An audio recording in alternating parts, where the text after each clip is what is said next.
بسم اللہ الرحمن الرحیم۔ رمضان سے متعلق عوام میں پھیلی کچھ غلط فہمیاں اور اس کی اصلاح۔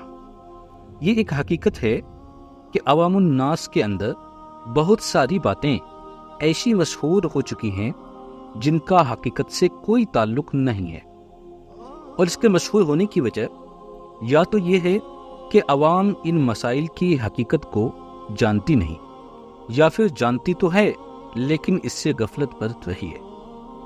وجہ چاہے جو بھی ہو، ہماری یہ ذمہ داری ہے کہ ہم عوام الناس کو صحیح مسائل سے باخبر کریں اور ان کی غلط فہمیوں کا ازالہ کریں۔ بعض عوام کا یہ خیال ہے کہ روزہ رکھنے کے لیے سحری کھانا ضروری ہے۔ کیا یہ خیال صحیح ہے؟ جواب: ہرگز نہیں۔ سحری کھائے بغیر بھی روزہ رکھ سکتے ہیں۔ سحری کھانا فقط ایک مستحب کام ہے۔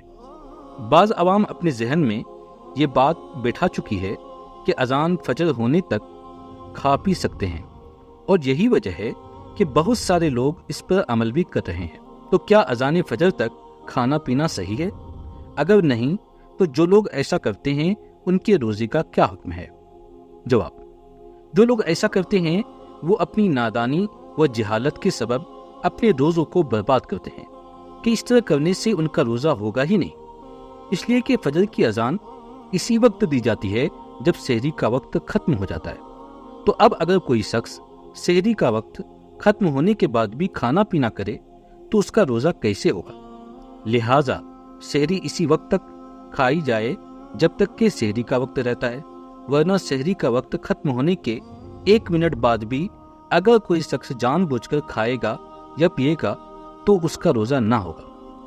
کچھ لوگ بالخصوص بعض عورتیں یہ فتویٰ دیتی ہیں کہ چوٹ وغیرہ کے لگنے کی وجہ سے اگر خون نکل گیا تو روزہ ٹوٹ گیا۔ کیا یہ صحیح ہے؟ جواب: بالکل غلط ہے۔ خون نکلنے سے روزہ نہیں ٹوٹتا، اس لیے کہ روزہ معدے یا دماغ تک کسی چیز کے جانے سے ٹوٹتا ہے، باہر آنے سے نہیں۔ ہاں، اگر جان بوجھ کر منہ بھر کر قے کر دیے اور وہ قے کھانے پینے یا بہتے خون وغیرہ کی ہو تو روزہ ٹوٹ جائے گا، ورنہ تو نہیں۔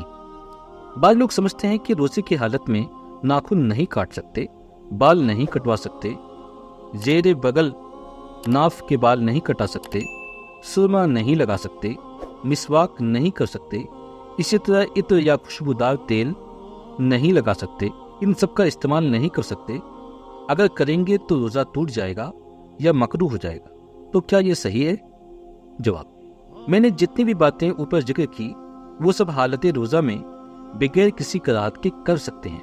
ان میں سے کسی بھی چیز کے ارتکاب سے روزہ مکروہ نہیں ہوگا، چی جائے کہ ٹوٹ جائے۔ جو لوگ کہتے ہیں کہ ٹوٹ جائے گا یا مکروہ ہوگا وہ نادان اور جہالت والی باتیں کرتے ہیں۔ اللہ تعالی ہماری حفاظت فرمائے۔ بہت سے جگہ آج بھی یہ رواج ہے کہ لوگ افطار کرنے سے پہلے افطار کی دعا پڑھتے ہیں، اور کچھ ہی جگہ ہیں جہاں افطار کی دعا افطار کرنے کے بعد پڑھی جاتی ہے۔ ان میں سے کون سا طریقہ بہتر ہے؟ جواب: افطار کی دعا بسم اللہ پڑھ کر کھجور یا چھوارا یا پھر پانی وغیرہ کسی حلال چیز سے افطار کر لینے کے بعد پڑھنا چاہیے۔ بعض حضرات کا یہ ماننا ہے کہ ناپاک رہنے یا احتلام وغیرہ کی وجہ سے ناپاک ہو جانے سے روزہ ٹوٹ جاتا ہے۔ کیا یہ درست ہے؟ نہیں، سارا دن ناپاک رہنے سے بھی روزہ نہیں ٹوٹتا، مگر اتنی دیر تک ناپاک نہیں رہنا چاہیے کہ نماز کا وقت نکل جائے، کیونکہ اگر نماز کا وقت نکل گیا تو وہ گنہگار ہوگا۔ روزے کی حالت میں منہ خشک ہو جانے کی وجہ سے اگر بار بار کلی کی جائے تو کیا اس سے روزہ مکروہ ہو جائے گا؟ جواب: نہیں۔ منہ خشک ہونے کی وجہ سے روزے کی حالت میں اگر بار بار کلیاں کی جائیں تو اس سے روزہ مکروہ نہ ہوگا۔ ہاں، اگر یہ کلیاں پریشانی ظاہر کرنے کے لیے بار بار کی جائیں تو اس سے روزہ ضرور مکروہ ہوگا۔ روزے کی حالت میں اگر الٹی ہو جائے تو کیا اس سے روزہ ٹوٹ جائے گا؟ جواب: اگر الٹی خود سے آئی ہو تو چاہے وہ کیسی بھی الٹی ہو، منہ بھر کر ہو یا کھانے وغیرہ کی ہو یا بار بار آئی ہو، اس سے روزہ نہ ٹوٹے گا۔ ہاں، الٹی اگر جان بوجھ کر منہ میں انگلی وغیرہ ڈال کر کی گئی ہو تو اس سے روزہ ٹوٹے گا، لیکن اس شرط کے ساتھ کہ وہ الٹی منہ بھر کر ہو اور کھانے پینے یا بہتے خون وغیرہ کی ہو۔ کبھی ایسا ہوتا ہے کہ 29ویں شعبان کو یا 29ویں رمضان کو آسمان کے ابر آلود ہونے کی وجہ سے چاند کو نہیں دیکھا جا سکتا اور نہ ہی کوئی شہادت مل پاتی، مگر جب دوسرے دن چاند دیکھا جاتا ہے تو چاند قدرے یعنی تھوڑا سا بڑا ہوتا ہے، جس کی وجہ سے بعض لوگ یہ خیال کر لیتے ہیں کہ چاند کل ہی کا ہے۔ تو کیا اس طرح کا خیال کرنا شرعاً جائز ہے؟ جواب: چاند کے بڑے ہونے کا اعتبار کرتے ہوئے یہ خیال کرنا کہ چاند کل ہی کا تھا شرعاً ناجائز ہے اور غیر معتبر ہے، جب تک کہ 2 عادل گواہ خود اپنی آنکھ سے دیکھنا نہ بیان کرے۔ دعا ہے کہ اللہ رب العزت ہمیں اور ہماری عوام کو ہمیشہ صحیح مسائل جاننے اور اس پر عمل کرنے کی توفیق عطا فرمائے، آمین۔